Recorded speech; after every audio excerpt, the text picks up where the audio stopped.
summertime's come, and the trees are sweetly blooming, and the wild mountain thyme grows around the blooming heather.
Or drink with the wife. Drink an appropriate amount of Athens light. Drink it for peace, or drink it to fight. Drink an appropriate amount of Athens light. Go to bed at 8, or party all night. Drink an appropriate amount of Athens light. Athens light, Athens light. Drink an appropriate amount of Athens light. Enjoy Athens Light at Pizza on the Farm every Friday and Saturday. Stony Acres Brewing, Athens, Wisconsin. Drink an appropriate amount of Athens Light.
Well, good evening and welcome to another edition of the Midwest Music Hour, live from the living room. I'm joined this evening by Mr. Phyl Wickham. Oh, no, you don't want to see him there. How you doing, Phil? Good. Welcome to the here. living room. How are you? Oh, you doing look well. you look fantastic. Look fantastic. It's all this high pro glow. you got a nice shine to you this Yeah. evening. Yeah, it's looking pretty good. I'm hoping that we're coming out there all right. And I mean, you're seeing everything all right and all that sort of thing. So we're just going to pop the browser open and take a peek and see. Make sure y'all, Josh Stevens, Terry Schmidt, party on a pirate ship. Yeah. Who doesn't want to party on a pirate ship? Right? Welcome, welcome. And as long as we are not experiencing too many audio issues at this moment in time, then I guess I would say let's rock and roll with a tune, and we'll see how it lands, huh? Sure. Okay, thanks much.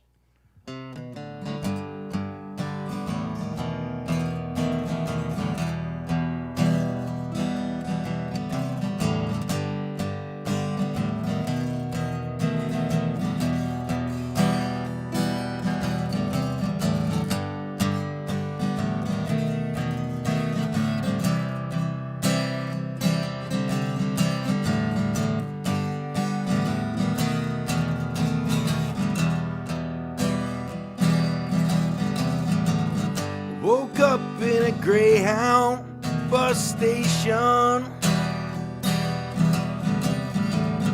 Must have been in the middle of the night. My pockets are empty, ain't got a dime, but my sweet little lady on my mind. Now, baby, I'm coming home. Now, baby, I'm coming home. I'm gonna be there before the dawn. Now, baby, I'm coming home.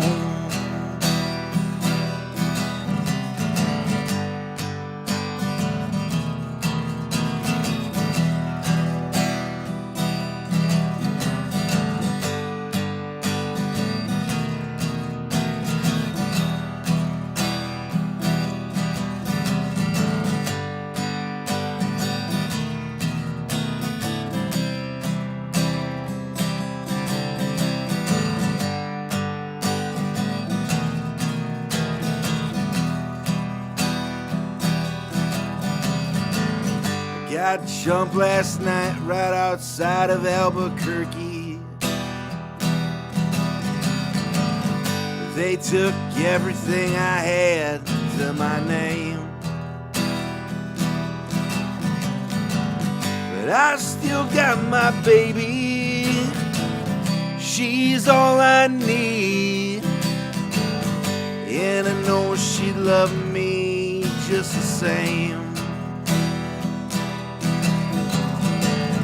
Now, baby, I'm coming home. Now, baby, I'm coming home. I'm gonna be there before the dawn. Now, baby, I'm coming home.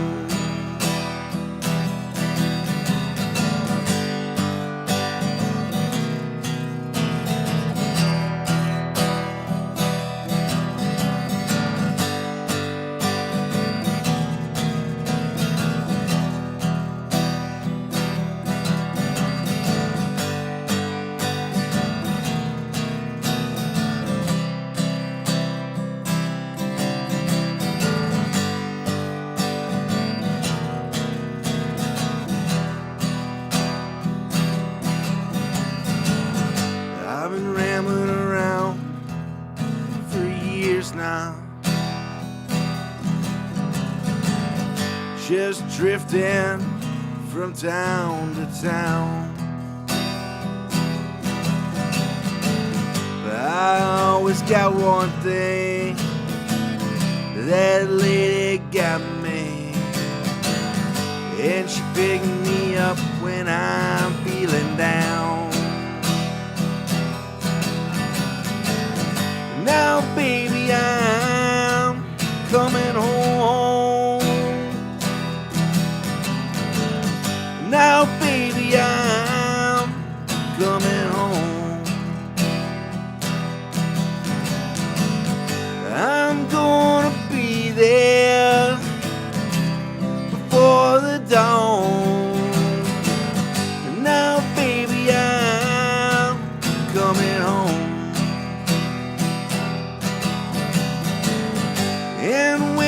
I get there, never will I roll. Now, baby, I'm coming home.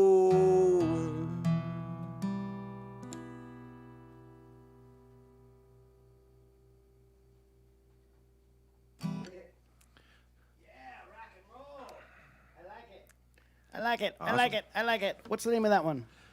That one is just called Coming Home. And were you away from home when you wrote it? No, actually, I was at home when I wrote that one. Nice. Do you want to share any more about that song? That was a song that was inspired from watching the Austin City Limits performance. Tom Waits from, it must have been like the late 80s, early 90s. Me and my wife Steph watched it on Christmas Eve one year. And for whatever reason, it just, the next day I wrote that song. And yeah, obviously with her in mind, but it was inspired by watching that performance. Right on. A lot of times when you're, consuming somebody else's art, hearing a song that they wrote, watching a film that they produced, whatever that medium may be, looking at even, hey, for those who didn't know, this fancy graphic right there, Phil made this for the program for me. I asked him to help me, and he's just a genius. Graphic design work, one of Phil's many other talents as opposed to just music, But you find that when you're taking in somebody else's art and creation, that can be inspiring in so many different ways. So it's always cool that, when you're creating something, always kind of in the back of your head, well, maybe this is going to inspire somebody else to create something. Yeah, also, definitely. We've had a heck of a year. Last time we got together, it was right after you got married. We did a little session from the barn. It was a lot of fun. Yeah, things. It was a great night. Yeah, we had a good time. We're having a good time tonight too. How has it been going since then? How was your winter? How is life? Well, life is great. I'm just loving life. Every day it just gets better and better, I swear. But the winter was slower, obviously, because of the virus and everything that's going on with that. But I still managed to stay busy with some other stuff that I had going on. I was doing some home projects and yeah, just still trying to keep it moving. And I kind of utilize my. It's kind of funny because I seem to at home I play more guitar now than when I was gigging full time and out playing all the time. The last thing I wanted to do really when I was sitting at home was play guitar, but now I've been playing a lot more guitar at home, and it's really helped. It's weird. I actually practice now, whereas before, I just played gigs all the time, and now I'm practicing and coming up with new cool stuff that I couldn't necessarily do live and in front of people, for the first time. But I get at home and I'm able to, kind of just get in my zone and test out different things and see if they work, and if they do, I'll bring them to the live setting. Really looking forward to spring though, and summer and warm weather coming back, and the outdoor gigs and festivals that are happening. You have a lot of opportunities coming down the pipeline. Some things that you're excited about doing this summer? Yeah, the whole summer is it's finally starting to kind of open up, and things are starting to fill in some dates on the calendar, which is great. Right on. Got a thing going on at the end of May, Memorial Day weekend out at All Aboard in Merrill, with our buddy Greg, who's putting that on, and that's something to look forward to. For years and years, I always played Melon Jam Memorial Day weekend, and in the last couple of years, since Melon Jam wasn't going on, I kind of felt lost on Memorial Day weekend. But it'd be cool to go play a festival with a bunch of my friends and stuff that is happening down in Merrill. So Different vibe, totally different vibe. Melon, there's only one Melon Jam. You're wearing the shirt today. I do have my That's the Melon first thing Jam I shirt noticed on. when I walked in. I don't remember Yeah, I don't remember sporting what the, year that was, but I do remember it. And we had a really good time. 2000. What does it say? I don't know. Which year is it? 2009? 09? I don't know. No, it must have been after that. It must have been like 2015 or 16, I'll bet ya. I see Tin Can Gin was there, and I think they were only there the 1 year. I couldn't remember if Feeding Leroy was there that same year or not. But yeah, I remember when those guys came down for Melon Jam. I've been trying to talk them into coming for a couple years, and then was able to get them on the bill and bring them down there for that. And I remember I had just moved back from Duluth, so that must have, no, I guess I'd been back for a little while, a year or so. But I do remember that weekend I went up to Duluth because they were playing on the train, and I got to sit in with them and play some harmonica on the train. And then the next day, me and Trevor drove from Duluth to Melon Jam, and Oh man. yeah, it was a great 2015. 2015, yeah, Yeah. that's kind of what I thought. Oh man. Good times, The best of times. really good times. I don't think that was the year that you were sitting there blowing bubbles in your octopus costume, but that. There were a couple of years where I was blowing bubbles in my octopus costume. Well, I remember one year in particular, we had Rachel Hansen just cracking up on stage. Me and you were sitting there watching her perform, and I was sitting there all serious, like watching one of my favorite performers perform, and you were sitting there blowing bubbles and giggling, and it was just like we looked like the odd couple. Yeah. I think they got that on. We made a bootleg, I think, that year of some stuff, and Oh, so I had her it's la- just got like, her a laughing. bubble blowing octopus. Ah. Yeah, it was a good time. Yeah, it was always fun over there. Oh, will this festival include camping, you think? I think he did have he did an event last summer too, and or maybe it was in the fall. I can't remember now. He did an event last year too, and I think there was camping there. He's got a big baseball field behind the place and stuff, so there's definitely some spots to camp. I mean, or you could always car camp too. Yeah. I always said if you lived in your car, you'd be home by now. Best thing about living in a van down by the river, I'm at home and I'm on a river. Right? Wow. Waterfront property. True that. Well, were you? I spoke with Stovepipe Stevens the other week, and he was expressing how difficult this last year has been creatively in terms of new song writing and all that. Where do you fall on that line of things? You've been playing a lot more guitar at home? Has that been more musical exploration? Have you managed to, you write a couple songs throughout the year? Where are you at on all that? I've been writing a lot musically. I haven't been writing a whole lot lyrically. I mean, I got a lot of different things that I've been working on, and I have like tidbits and stuff that like. There's a lot of stuff that's very tongue in cheek. I don't know if that I've written just to kind of. I've always used writing as a way to deal with things, and some of the stuff I might not be able to perform, and I mean, I'm not trying to get preachy or political, or I'm trying to just stay neutral and stay in the middle of the road. So some of those things that I've written are kind of just for me, but some of them I've been able to, I'm kind of reworking and taking out some things and putting some different things in there and like rewording certain things, and I just want to make music that is appealing to everyone, and I don't want to be pigeonholed into one frame or another, based on beliefs, and it seems like that's happening a lot these days.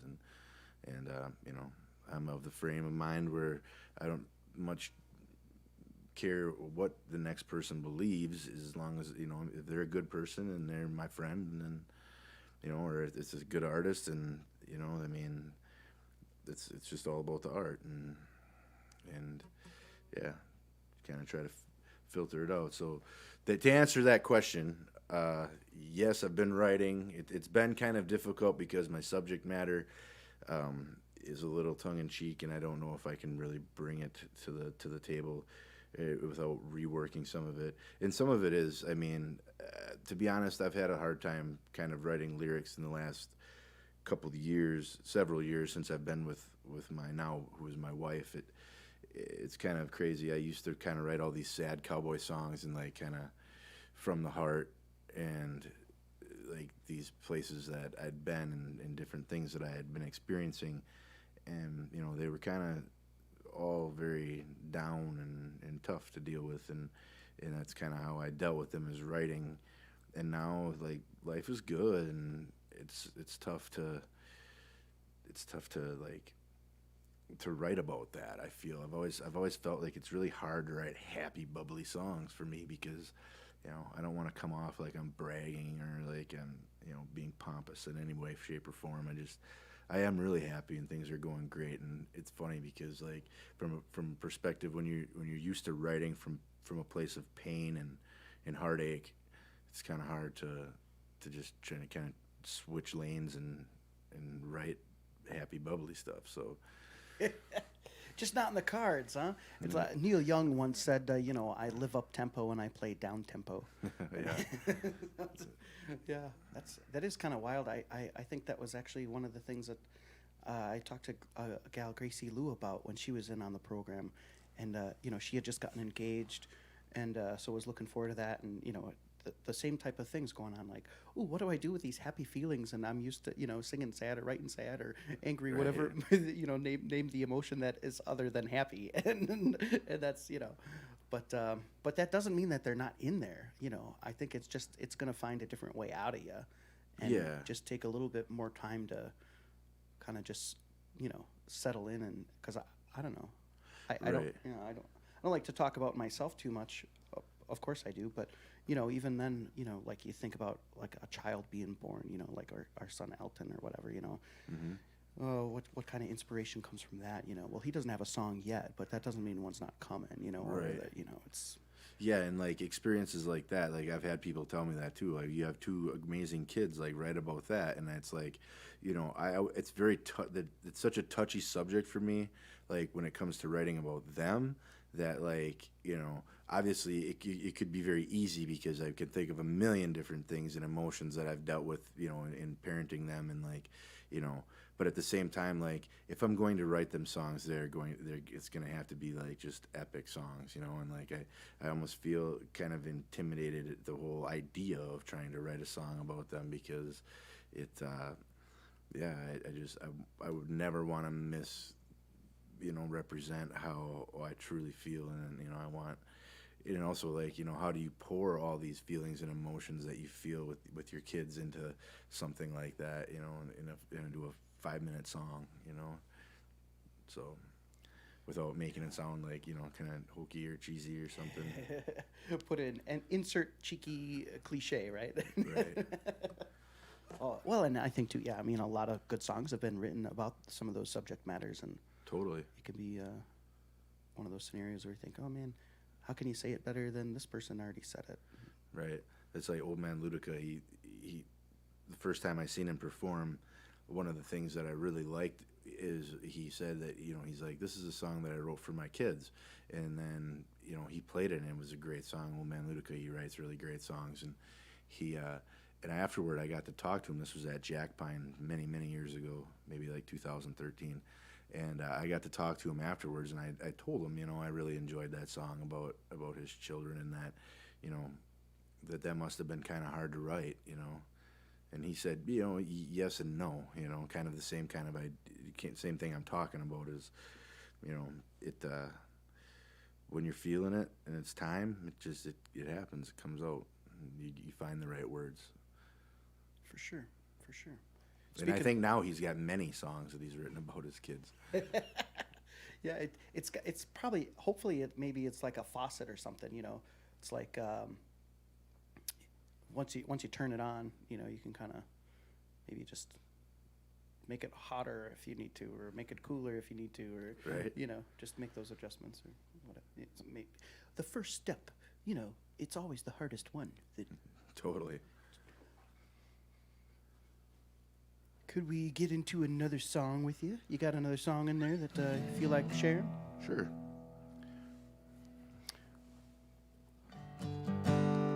I suppose I could probably play this song. This is the first song that I wrote. many, many, many, many years ago.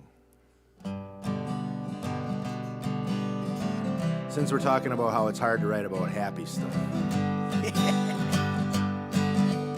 The first song I wrote was called Happiness.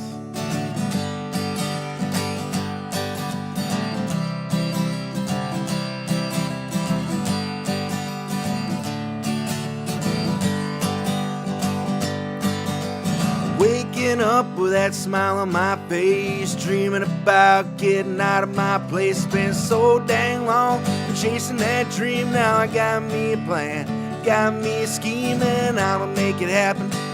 Mixing up some screwgrass with a little bit of rap, staring in the mirror at the face I've been slapping, picking at the shell since it started cracking. Well, happiness to me is a healing record show, all sipping on a red stripe with my bros.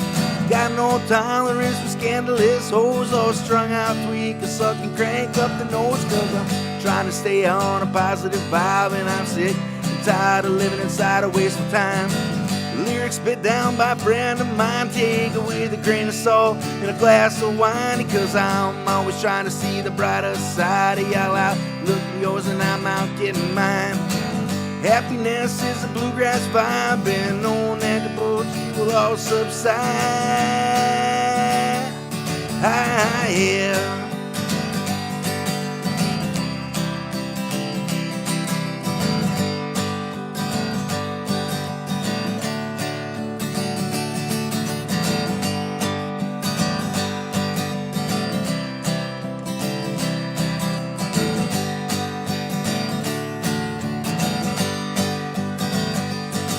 Well, Duluth's where my heart's at. I can't help that. I feel so at home with the cold in my bones.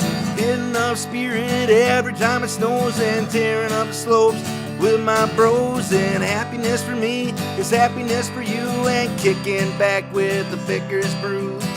Staring out at that beautiful view, or climbing up Ely's Peak after I had a few. And all the cool people I met, all the cool stuff that I seen. Go check out Graffiti Graveyard, Oranger Tower, and you know what I mean. That big old lake, shrouded by mystery. Somehow the spirit of the lost souls gets into me.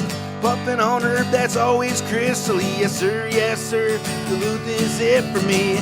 Keep the happiness level on high, never let my cup get dry. Take a look up at the sky and realize happiness is being alive. Yeah.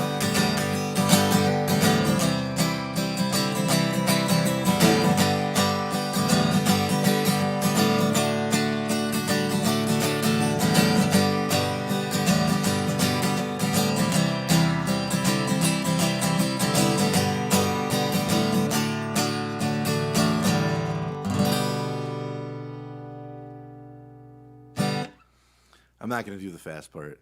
That was always Mike's role, was the fast part at the end. And I'd blast harmonica. I barely even played guitar in that band. Just blowing harp. And I started picking banjo at the end there.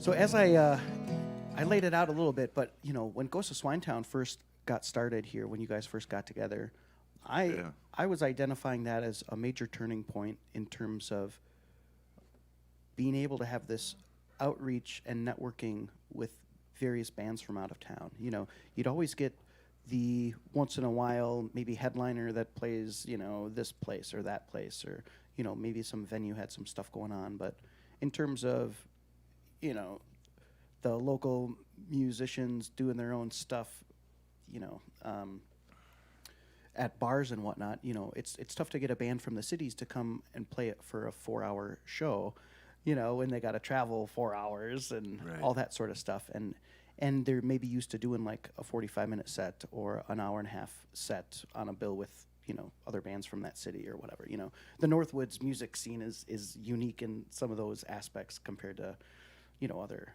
areas or whatever. But yeah, when you guys first started throwing down shows, it was like bringing in all these awesome musicians from out of town who would then, you know, just join the bill for the night, and it became this really, it was a happening, you know, it was Yeah. the thing that was happening at the time. It was great. Yeah. It really, I mean, it almost feels like it set off this chain reaction of, you know, inspiring other, you know, creative people to kind of take note of that, you know. And I feel as though, you know, like the Art Start organization was just kind of,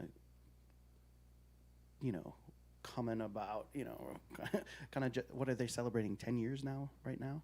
Something Crazy. like that. Yeah. Well, that's about when we were doing that stuff at Jailhouse and putting on those shows. Yeah, we did some at our place as well. Yeah, quite. There weren't too many places that we weren't, you know, packing them in and putting Yeah, on we putting had on a lot shows. of fun all over town, really. Did Many places. I mean, when you were doing that, was that a notion like in your head, like, hey man, I can, you know, these guys will be able to like play to a new audience and all this sort of stuff.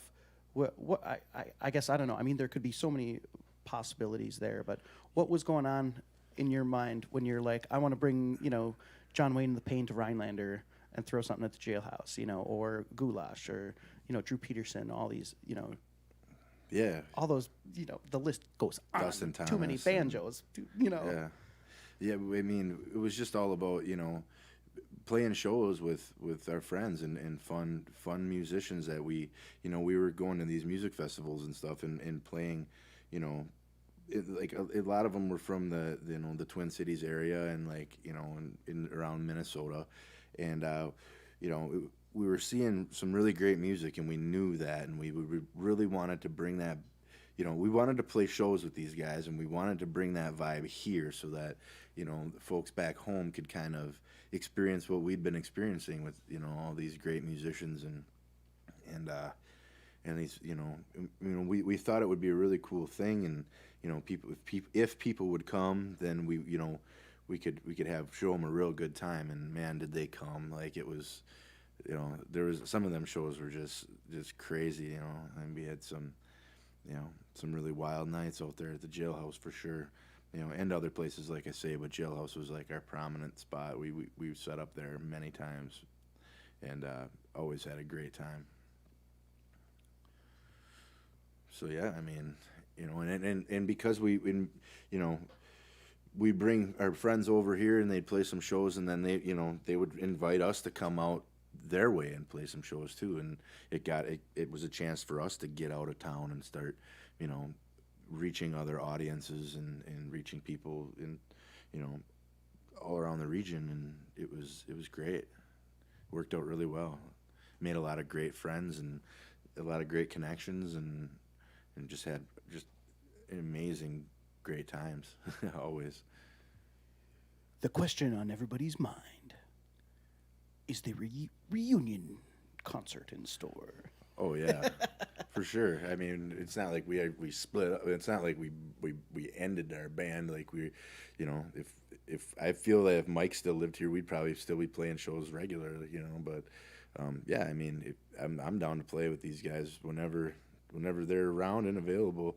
I mean, me and Bob, we try to play together whenever, you know, whenever we're on a bill together somewhere. Like, it's always great to get some of those Dig Deep guys to sit in with me and play. And I mean, you know, or just, you know, even just Bob, like, throughout the years, like, we were able to still kind of play some shows together. And once in a great while, when Mike's available and wants to get up and sing some songs, which is usually the case when he's around, yeah, we're always down to throw down a reunion. We might have to maybe actually put something together here now that summer's coming around, and one of these days really throw another banger like that. It'd be a good time.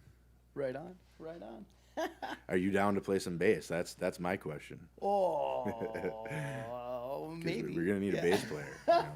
You know? Man, yeah, those are. Well, yeah, I think we maybe could. Are we gonna practice? Do we have to practice?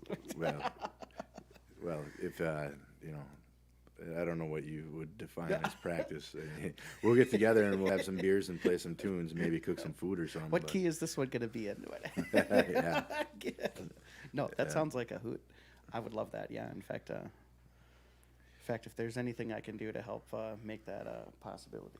I think it'd be really interesting. I think it'd be really great to do it, to do a reunion show and like like really work out some practices and stuff. We did a reunion show a couple of years ago up in Duluth, and it was a blast. It was a really great time, and it'd be really great to do something like that again. And it'd be funny because like nowadays like we can actually play our instruments and and we know more so than we did then. At least me, man. Like I was so green back then. Like yeah, it was something. I was able to learn a lot over the last several years, that's for sure. And I think it'd be really cool to try it out. Like it'd be like Ghost of Swinetown version 2.0 or something, Yeah, man. I think that it's cool to see your excitement, around like learning music, because just seeing your journey in that and how much you've grown musically and how much you just dive right in, you find like a dulcimer and all of a sudden, you're on it and you're exploring it and you're having fun being creative with it. You've got the Chris Skinner, handmade flute, and what a cool thing to, to try and play around with and get creative on. That one's been really fun. I love that flute. Yeah. He makes them in all sorts of different keys too. I'm gonna have to get like a set of these flutes. Oh, they're tuned. Yeah, totally. Dude. Yeah, he's a wizard. Skinner. Yeah, he's a wizard. He really is. Man, that guy is amazing. Yeah. No, it's I wonder if you thought that you would, if you thought that that's did you imagine yourself like going down that road like when you guys first started? Like did you think you'd be where you're at now when you guys formed the Ghost of Swinetown? I don't know. No, probably no, not really. I mean, I was really. I remember the first time we before it was even Ghost of Swinetown, Bob and Bob's brother Jake and Mike had a band called The Influence, and they were playing out at Friends or Frets. No, not Frets. That's in Green Bay. Friends. What was that place called out in Pine Lake? I think it was called Friends, wasn't it? Friends, Spencer's Den. Yeah, Spencer's Den, Friends. That they were playing out there on Friday nights when I first met Mike, and I knew Bob and I knew Jake a little bit.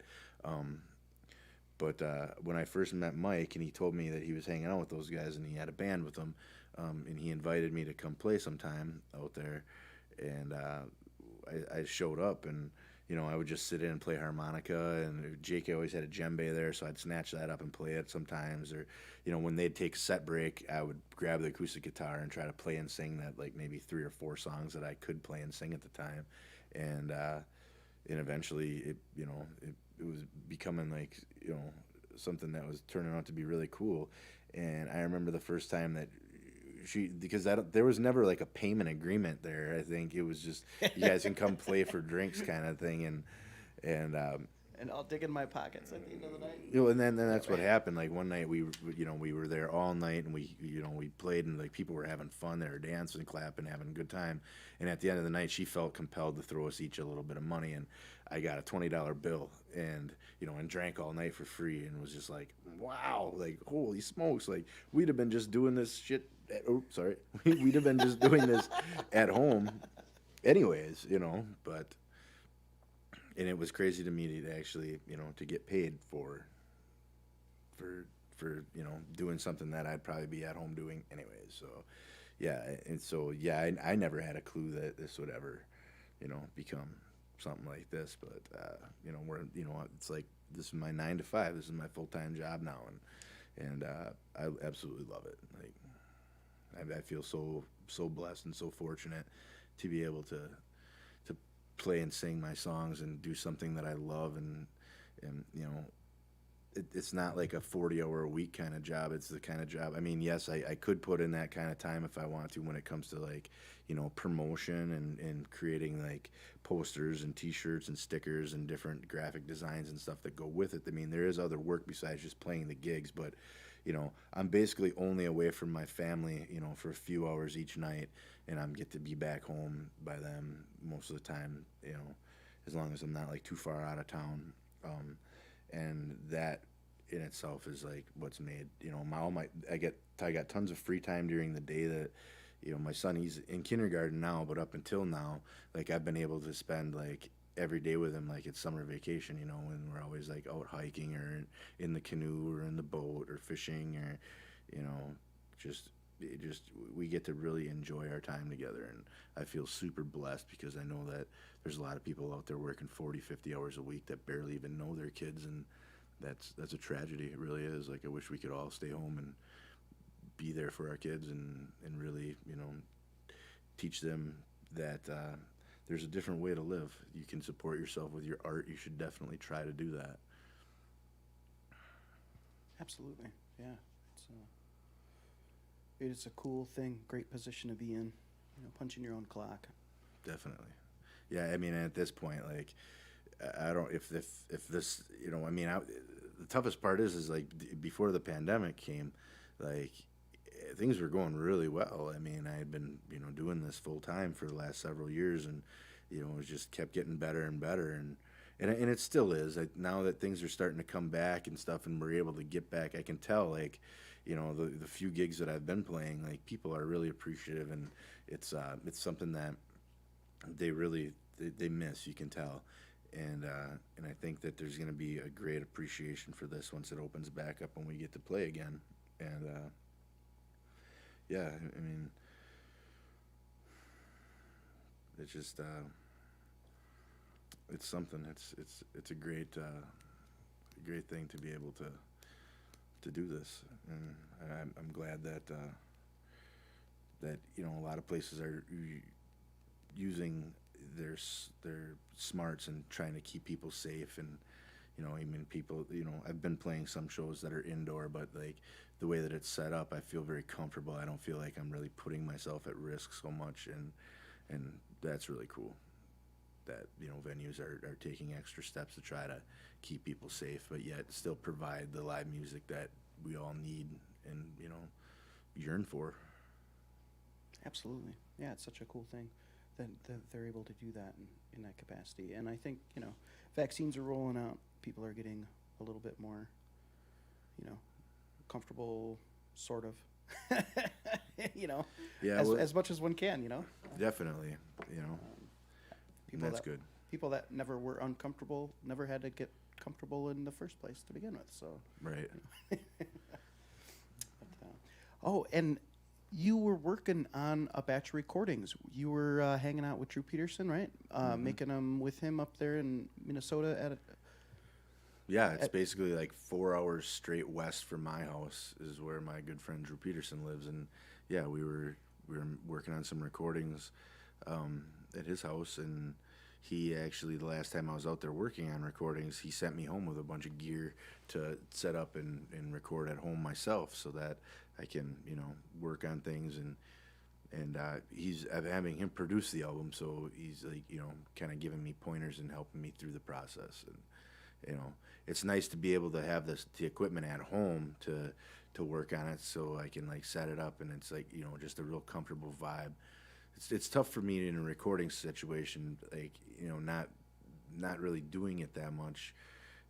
That you know, I just don't have much experience with that, and like, if I, you know, if I'm nervous and I get flustered and I flub a take or something, and we got to start over, like, I feel bad. I feel like I'm wasting precious time, you know, and when I got the recording set up at home, I can take, you know, I can just, not only am I super comfortable there, but like, and not really all that nervous, but like, I'm also able to, you know, do a million takes if I want to. And since I got the stuff, I've been like experimenting with all sorts of different like features that I got with the software, and I've been actually creating like dance music and stuff too, and that's been really cool. Nice. Yeah, I'll have an album of that kind of material coming out very soon. I haven't decided. I might release it as an instrumental, just dance album, and then I might revisit it sometime and put some lyrics on it. Like, it's kind of like in the same vein as like Beastie Boys and Gorillaz and stuff like that. So I have a lot of fun with that stuff. That's really fun. That's fantastic. Oh, Steph is on the chat. She wants to tell us that Milo wanted to tell you that he just put the Game Boy in the bag. Oh, good job, buddy. Nice work. And Tyler Voigt down there in Wausau is asking if you could play a Ghost of Swinetown song. Absolutely. That would be sweet. Yeah, let's get back into some more music, bud. Just for you, Tyler. What are you thinking about queuing up? Happy St. Patrick's Day, buddy. Belated. Oh, yeah. I know it's your favorite holiday. The Irish song, I can't do that one, though. That's not radio friendly. I've already messed up by saying the S word. We'll have to edit that out. You knew you'd have to having me on this show. I got a mouth like a Northwoods logger. What can I say? Hey, if Stovepipe can do it, anybody can do it, you know. Yeah. All right.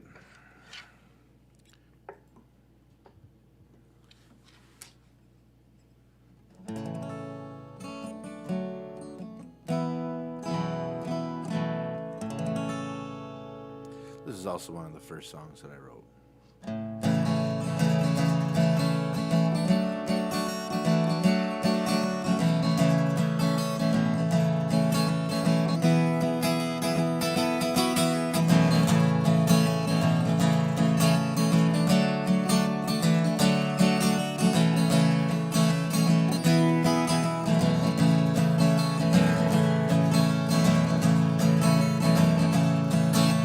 When this life is over and I walk this world no more, bury me under a red pine tree that's somewhere near the shore.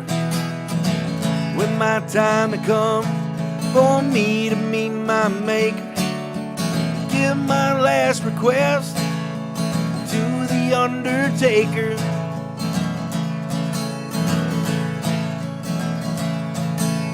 When my time it comes for my spirit and body to part, the doctors say that my death will be from a broken heart.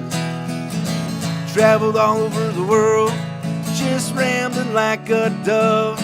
I looked high and low and everywhere, but I never found my love.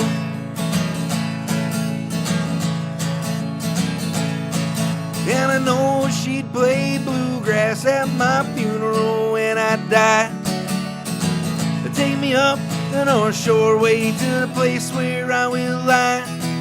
And I don't want you to fuss and fight, and I don't want you to cry. Play me some bluegrass at my funeral when I die.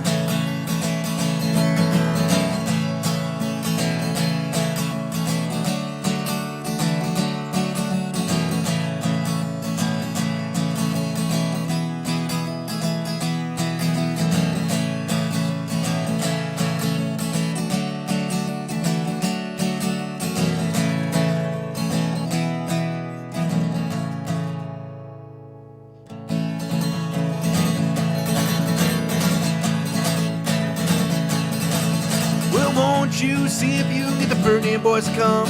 Throw it down on a bluegrass jam with Drew Peterson. You know the White Iron Band will be there if they got an open bar. Could end the night with Trample by Turtle sitting in with Charlie Parr. Not knowing my day comes, sad I'll be all grins, cause the preacher knows just where I'm going for committing all my sins. Got a spot in that band down in the fiery hole. Be down there with Kurt Cobain, Shannon Hoon, and Bradley Noel. And we'll be playing bluegrass at my funeral when I die. Take me up the North Shore way to the place where I will lie. And I don't want you to fuss and fight, and I don't want you to cry, cause I'll be playing bluegrass at my funeral when I die.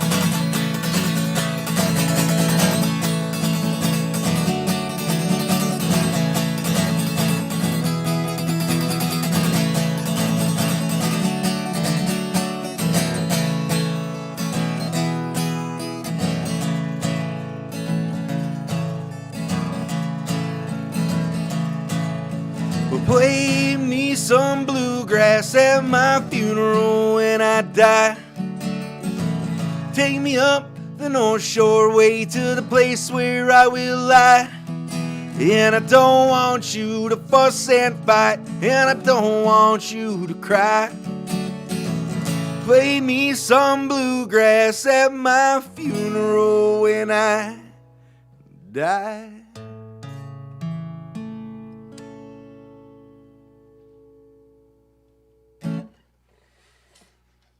Such a good tune, man. That's like, Thank you. I think so many people relate to that in terms of just that whole sentiment. You know, maybe, of course, maybe not everybody wants to be buried under a pine tree in the North Shore, but just that whole sentiment about throwing a party, you know, and Right. having a good time and Celebrate life. celebrating life. Yes. Yeah. It's funny because I remember the first time that song was ever recorded was in this back room right over here behind that beige looking door where the old studio used to be in here. Yeah. Yeah, right there in that door. Back behind that. Right behind me there across my right there. Keep right moving there, it. that Keep door. moving it. Oh, there. Oh, there it is. Oh, there it is. There it is. Yeah. Now they can see it. The I got beige- I had the beige chat door. window over the door there So, gotcha. but now it's there. It's Yeah. behind that door, right? Yes, behind that door there's a magical place. The famed sanctuary. Yes. The Apple Love Studio.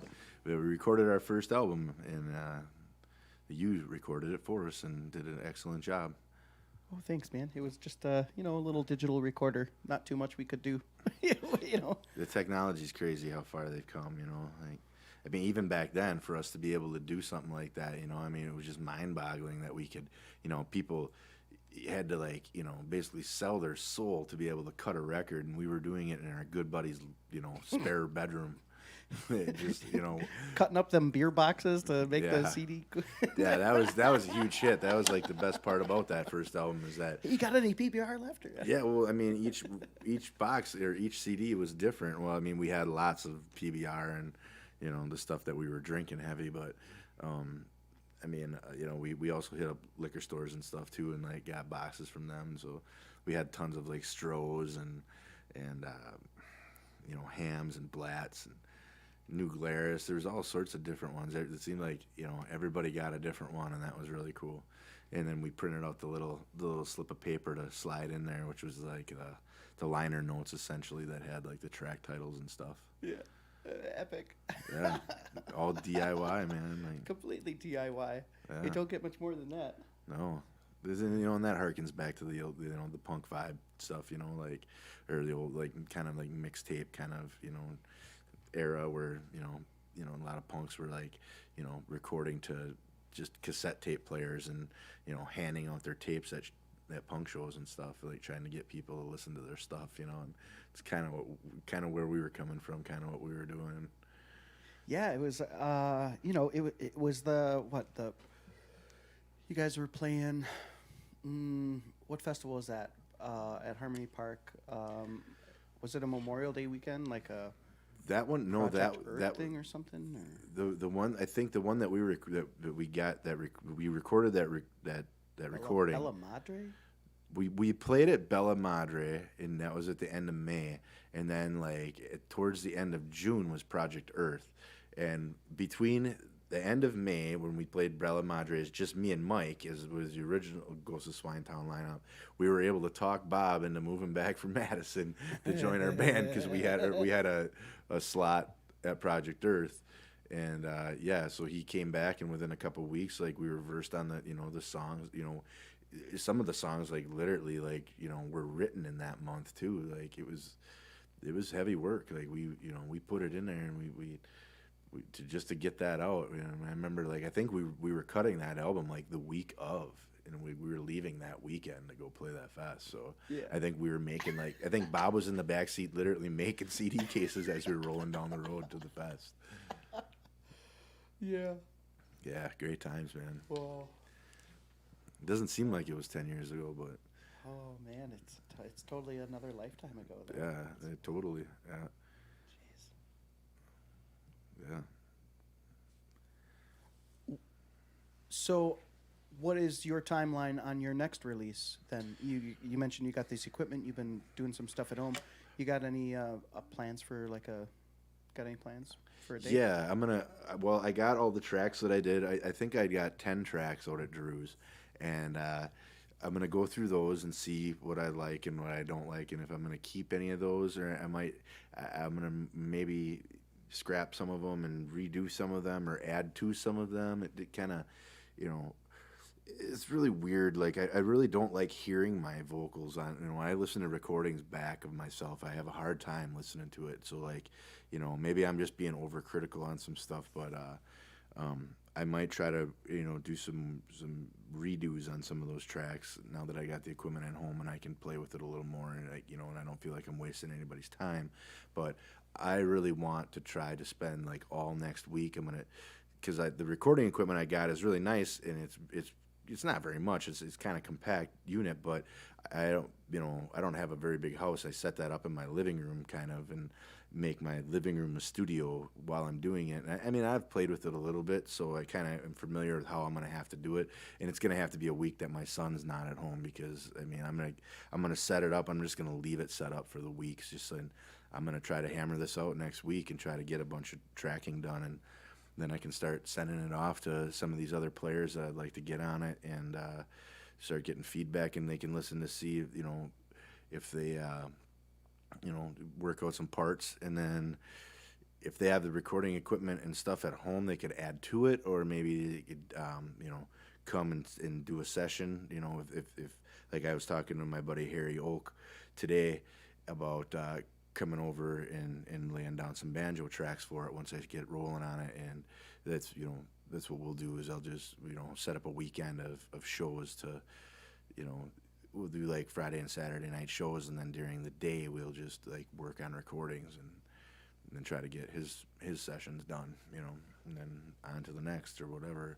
I've never done anything like this. I've never produced an album or you know, worked with recording stuff all that much. So like it's a real like learning curve, you know, and hopefully I'm not like biting off more than I can chew by saying this, but like I'm gonna really try to get an album out by summer, you know, of some form, you know.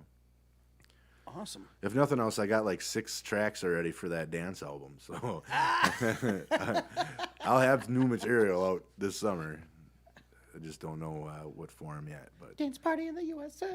yeah. Great. Looking forward to that. How about you got a couple more songs in you? I know Yeah. you got a jet here in a little bit. Yeah, I'm playing the jug tonight. Playing Little Brown Jug tonight. Yeah. Yeah. We're talking about that album. This is a track that this is going to be the title track for that album. Yeah, unless they just wanted to have you play virtually tonight, you know, we'll hook them up with a link, put you on the big screen.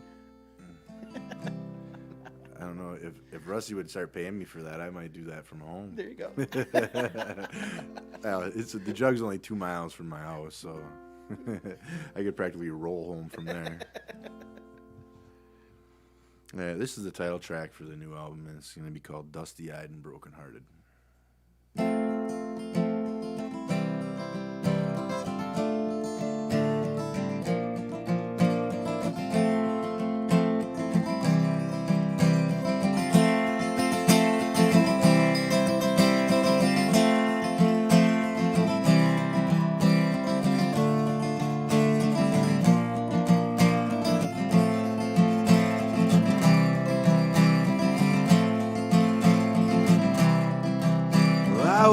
Up this morning alone in our bed with a note on a pillow where you used to lay your head. White piece of paper written in red. Don't love you anymore was all that it said. Got up right then, went straight for the Jim Beam. Started to get drunk and wondered if it was all just a dream. How could you do that? I thought we were a team. How long you been working on your getaway scheme? Now I'm dusty-eyed, broken-hearted.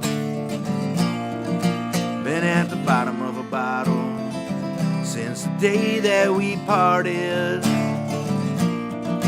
And it seemed like we were over before we got started.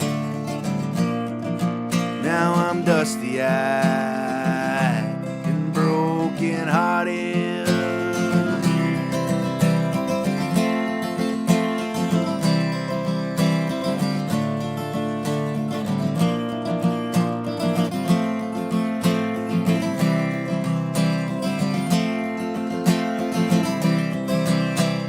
I heard from everybody you were having an affair. Why couldn't I see it? All the signs were right there. Shattered my heart and you didn't even care to let me wallowing in this drunken nightmare. Now I'm dusty-eyed,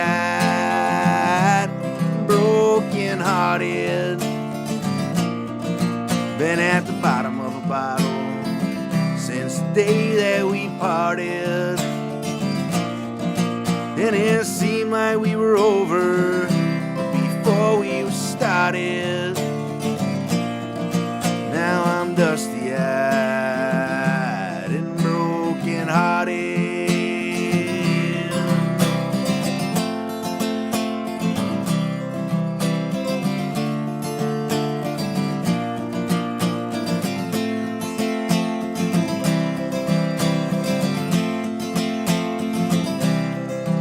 Now I'm out on the highway, just drifting day to day, looking for something that got lost along the way. Haunted by a memory that won't go away. Just another sad story, not much else to say now. Dusty-eyed, broken-hearted. Been at the bottom of a bottle since the day that we parted. And it seemed like we were over before we got started. Now I'm dusty-eyed and broken-hearted.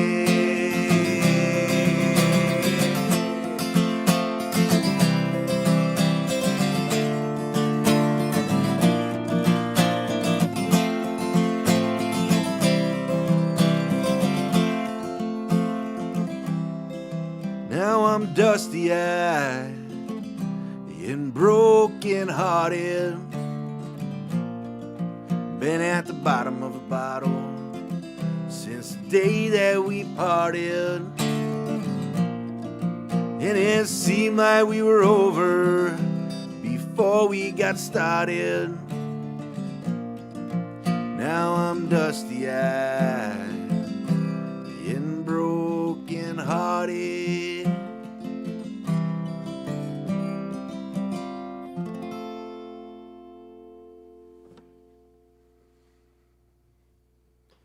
Phyl Wickham live on the Midwest Music Hour, right here from the living room tonight.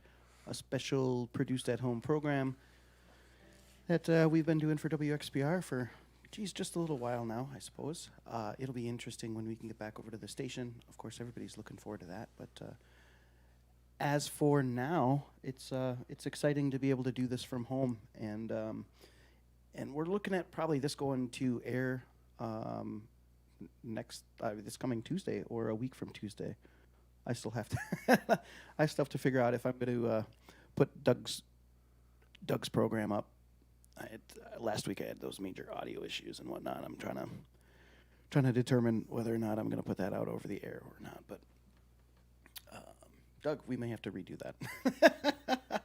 Happy to have some good luck with the technology with you tonight here, Phil. So you actually may get that slot for this coming Tuesday, and then I'll push Doug's for like the week after or something like that, so I can spend more time on that post-production to level out those guitar things that are going on. And oh man, it's been wild. Yeah, well, it's all new stuff, you know. It's all new technology where it's like we're playing music in a whole new world.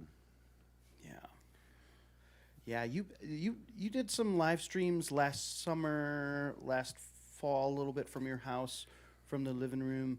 Have those tapered off for you right now, and more of these live gigs, and more just working on music at home, and the recording and the playing and whatnot, practicing? Yeah, I was doing. I did a bunch when in the spring of last year when the pandemic stuff was first starting and we were kind of all stuck at home.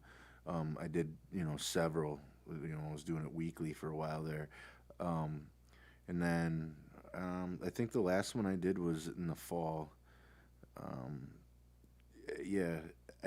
I should be doing more. I realize that there's a lot of people out there that still aren't comfortable with going out and they really appreciate the live stream stuff. So I do want to do another one very soon here. I mean, I'm glad I got the opportunity to do this one today because I've been thinking about doing another one very soon for those folks who are fans of my music that aren't able to get out for whatever reason.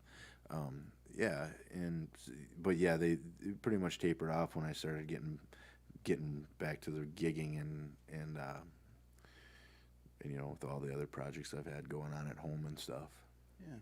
You did, just this last Sunday, we were able to experience the session that you did for Nicolay College, Art Start, and WXPR. Yeah. That was a really cool concert to see, and For sure, it was fun to play. yeah. What do you want to talk a little bit more about that experience and Sure. and how that went for you? Or Yeah, it was great. It was awkward. It was really weird. I mean, playing to an empty theater is more frightening than playing to a packed one, in my opinion.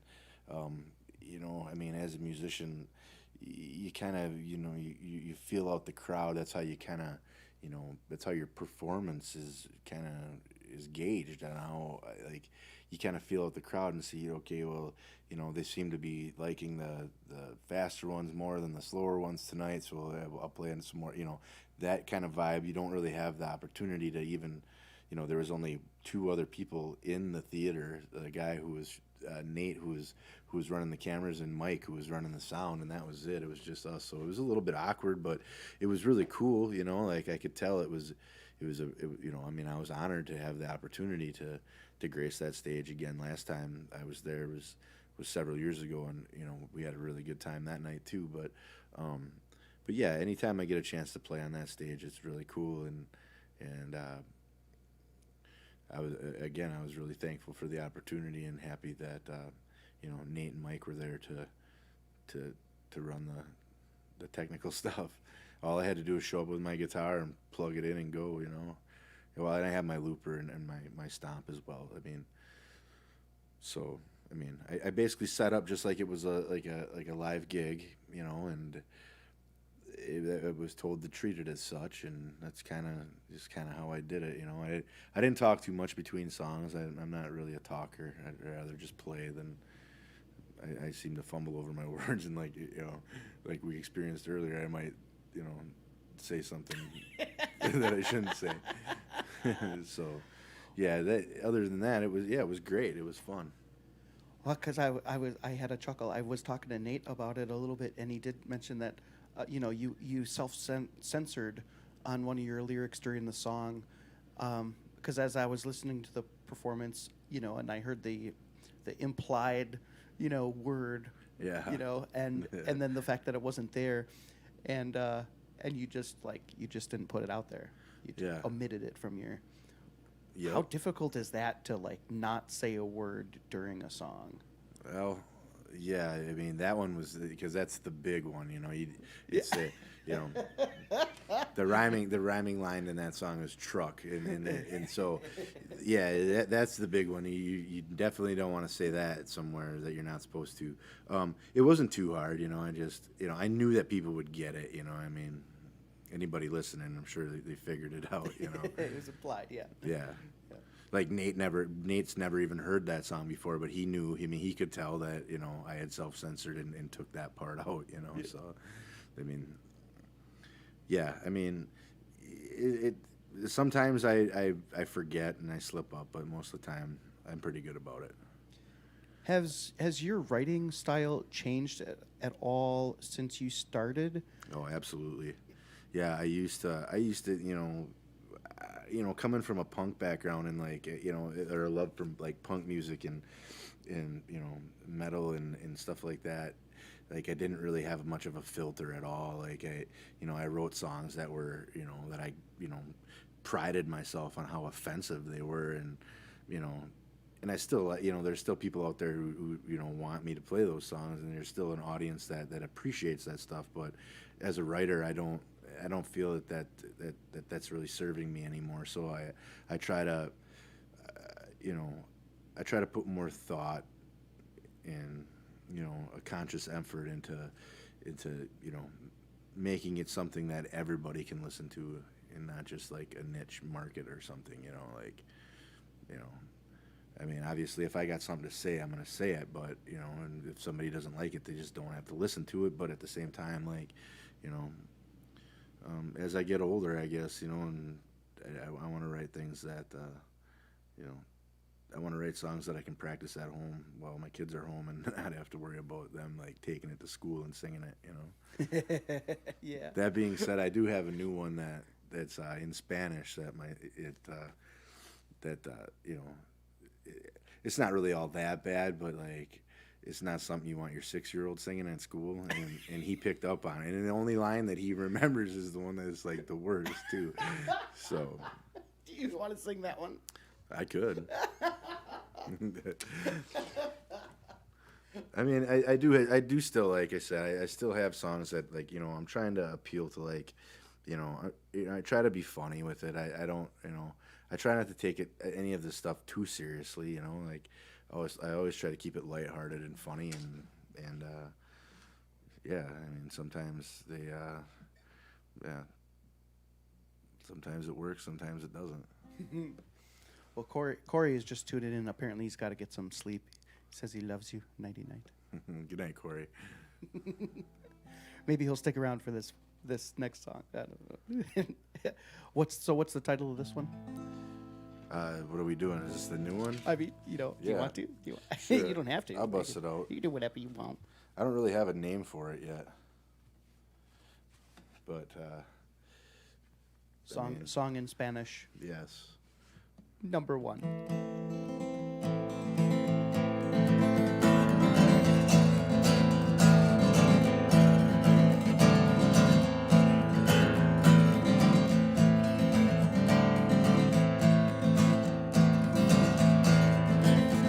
Cerveza in mota, burritos and putas.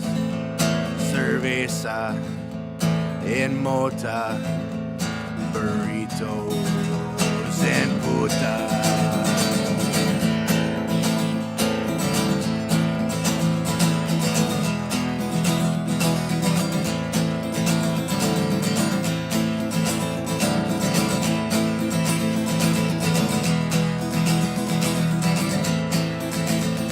Siesta, fiesta, carnitas, fajitas. Siesta, fiesta, carnitas, fajitas.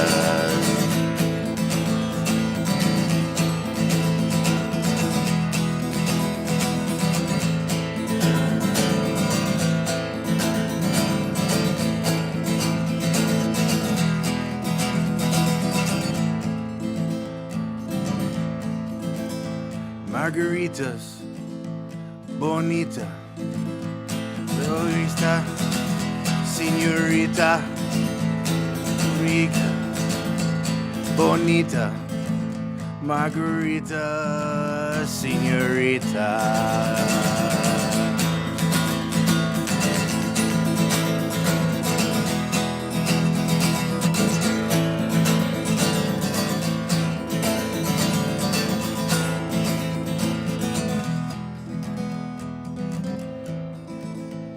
Carnitas, fajitas, señoritas, margaritas, señorita, margarita, frijoles en huevo.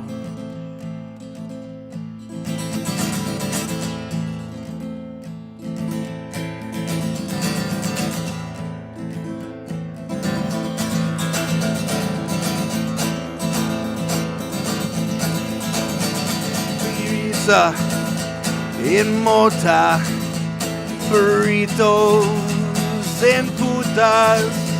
Cerveza in mota, burritos and putas. Cerveza in mota, burritos and los putas.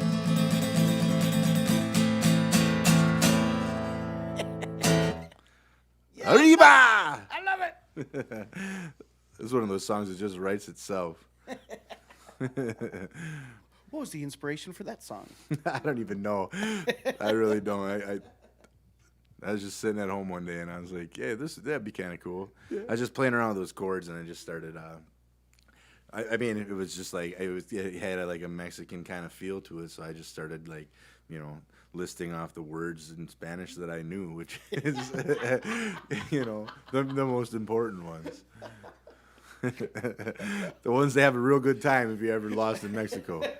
you just give them that list, you'll be sitting pretty. That's fabulous. Wow, what a treat, man! What a treat. If people are looking to find your schedule about you, you're on Facebook with the music page. Yeah, I have a Phyl and Friends music page that I don't update nearly enough. I don't really like how they have their algorithms, and if I'm not a paying subscriber booster dude, then they'll just bury my stuff and nobody sees it anyway. So I don't use it that often, but I need to start, because if people are out there looking for it and they go to my page, they'll see it. It bugs me that if I post it, it's not going to end up in anybody's feed unless I'm paying for it. So You anywhere else like Bandcamp or SoundCloud or anything like that? Yeah, I do have a SoundCloud. I haven't even thought about that in a million years, but yeah, there's some old stuff on there, some goodies, yeah, for sure. Right on. Yeah. Well, we'll have to do some exploring and some resurrecting of those outlets there for your media, if you will. Is there a YouTube channel? Yeah, I have a YouTube channel. Far out. Yeah. Are you active on that one? I haven't posted anything to it in a while, but yeah, there's a handful of videos on there. I'll be uploading my concert from Nicolay to it, and then if I have a video recording of this, I'll probably put this on there too. Not that I mean, people can watch it as they're at their leisure. Then watch 5 minutes here, 5 minutes there, whatever. Oh, for sure. Not like you have to sit down and watch the whole program. Or whatever. Well, that's that sweet video that Andy Summers helped make of the Cold Night in Plainfield video is probably up there, isn't it? Oh yeah, it's on there. Nice. I believe it's on my. I think so. Pretty sure. Yeah. I don't know. I mean, it's out there. We share it every Halloween. Not only is it out there, but it's out there, right? Yeah, it's out there. Pretty out there circumstances surrounding all of that. But for sure. Yeah, I know Tyler had mentioned that earlier. He's like, you probably won't be playing that one tonight, huh? No, I won't be playing that one tonight. But that I am very proud of that song. Like even though it was in my younger days of songwriting, I told a story that a lot of people aren't telling. And from a perspective that's not a very very popular one. Yeah, I mean, and like the video turned out so incredible, and like in your work, you recorded it. We recorded it here behind that beige door, and in your work on the fretless bass and stuff on there too, like really just for the audio really set it off, and then Andy's vision for the video was just amazing. Like, yeah, I couldn't have paid for a better video, and what a great experience to be with my the whole collaborative effort was all dear friends, and it really worked out really cool, and it's something I am very proud of. Yeah, right on, man. Yeah, and so we'll have to see. Yeah, we got to share more links. We just have to share all the links and all the likes, and it's just all about spreading the love and all that sort of stuff, And what a time it would be to be able to get back on another project with those guys, And even definitely. now, as skills increase and as technology gets better, and totally, yeah, all down the line there. Could I just ask for one more and then send you on your way? Is that okay? I mean, I'd keep you here all night if I could. You want to just stay for the night? Well, yeah. Well, what time is that? How much time we got? We're looking at 8:23. Maybe a quick one. I got just enough stuff to sort of cut, and yeah. So in case you had to cut out that Do Spanish song, is that one not radio friendly? Well, I don't know. I mean, is it clearly defined that it's only curse words in English that can't be broadcast? I'm not sure. And were there any curse words in there? I don't. I mean, is that a curse word? I mean, I don't know. I mean, how's it defined? I'd have to. We'll I have mean, to call like I said, Kropolowski. I don't think it's necessarily a curse word, but it's not one that you want your 6-year-old singing in his kindergarten class. You know. Well, it's gonna be, it'd be aired on a Tuesday night at 7, so nobody ought to be in a kindergarten class at that time. Right. It's not but, like. but like I said, when he hears me playing it at home, I hear him singing it later that day, and it's like, oh no. I always tell him, like, you can say what you want to around me, buddy. You can curse, whatever, say what you want to around me. But I always tell him, like, you got to watch your mouth around the ladies, man. They don't like that. They don't like it when you're talking vulgar. So that's how I tell them, when you're with the guys and you're at hunting camp or fishing, say whatever you want, but just make sure to watch your mouth around adults and around, women folk. Be a gentleman. Exactly. Be a gentleman. Exactly, because they don't like that. Yeah, no, of course, unless they're like Calamity Jane or something like that, And Yeah. then it She might put be my might be okay. vocabulary to shame. So many of us. Yeah. Yeah, I can do one more. What do you want to hear? Is there one in particular you want to hear? Or?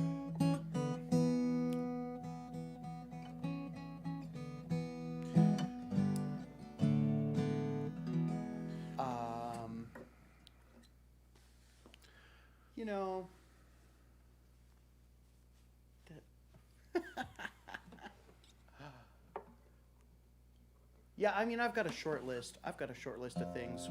I guess I kind of like to wrap it all up in a nice little package there with the program and everything.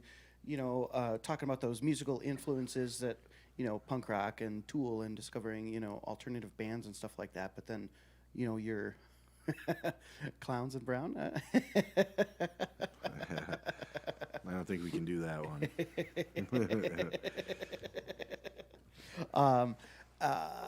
Anyway, it's, I guess, you, like you mentioned, listening to the bluegrass show with your Gramps and, getting exposed to different musical genres in that regard. And, we were talking about Tuck Pence earlier.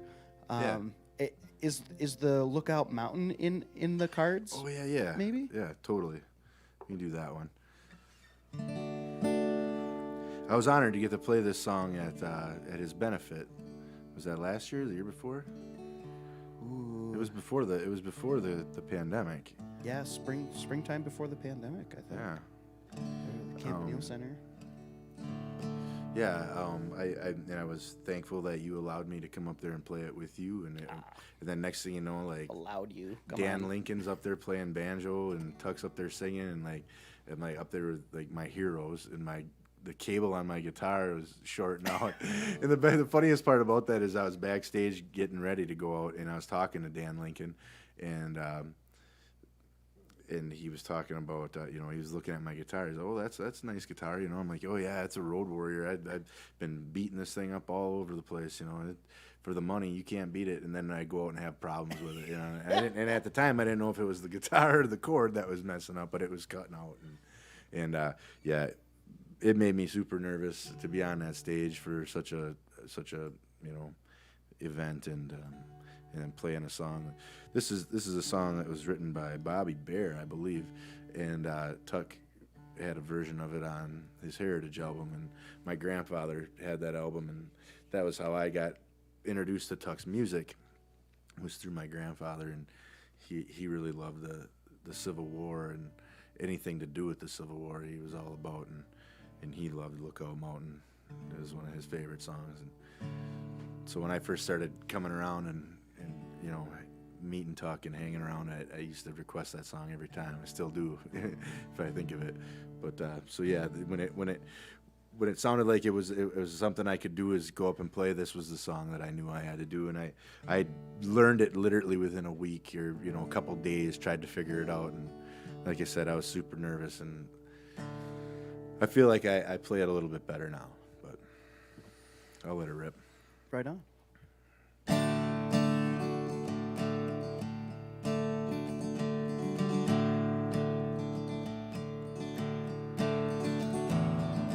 November of 63, high over Tennessee, we were holding Lookout Mountain.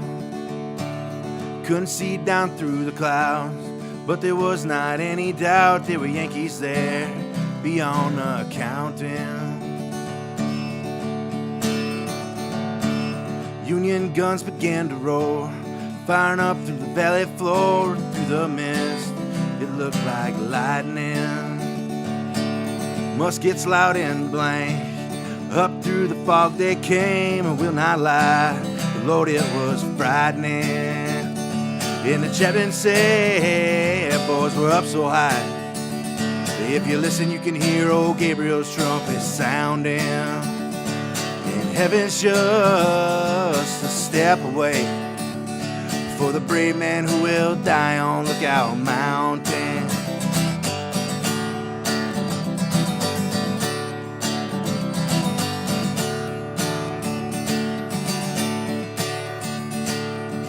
Our cannons could not fire straight down the mountainside. Them Yankee boys, they drew closer.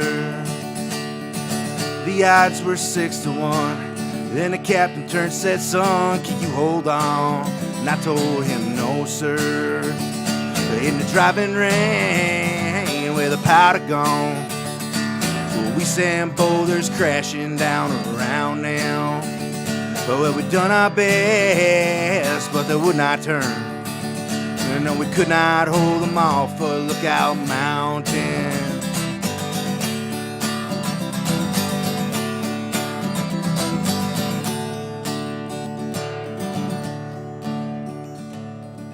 And when our hope was gone, we thought of the folks back home, and if we'd run, surely disgrace them. There's just one thing to do. Oh, as the bullets flew, I said a prayer, and I turned and faced them. But when they shot me down, there was no pain.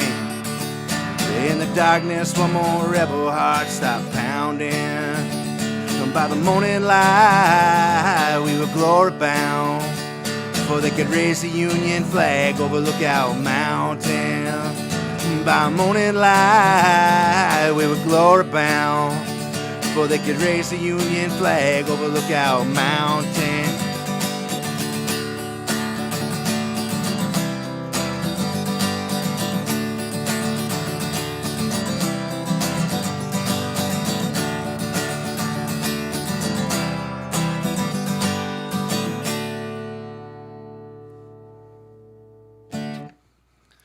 Yeah, I haven't done that one in a minute, but I still remember it.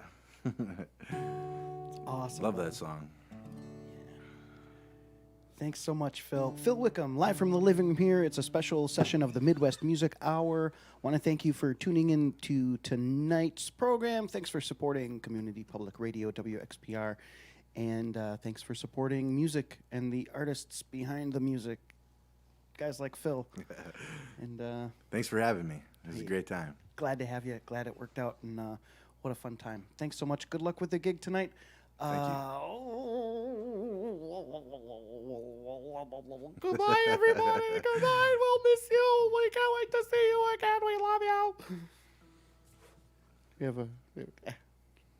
If that's not goofy, I don't know what is. Right? All right. Well, yeah. Be sure to take care of yourselves, take care of each other, and we'll catch you again in the hopefully not too far distant future. Peace. Have a great night. Be well.